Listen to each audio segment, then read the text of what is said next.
geht er los mit seiner Jugend. Wie er über Dach geklettert ist, um den Eintritt nicht zu bezahlen.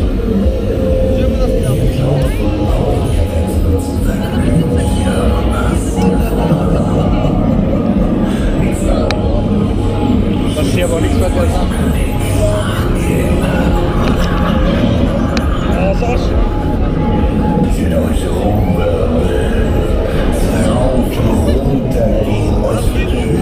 Der rauf und runter geht immer super. Er geht aber irgendwo auf und das passiert da nicht. Lange Flipper da hinten bei Mixen.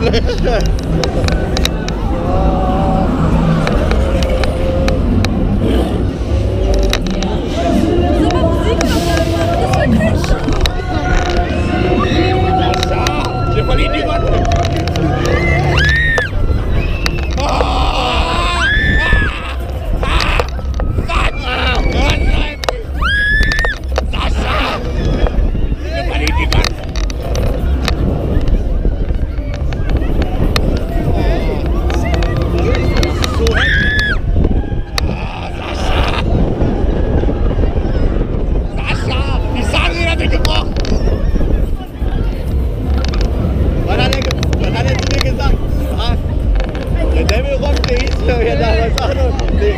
Adolf oder irgendwie sowas.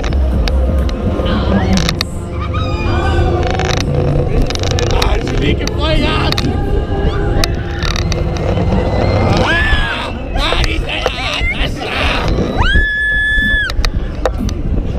Da brennt der Kreppeisen durch im Buch. Hey, das ist heftig. Boah.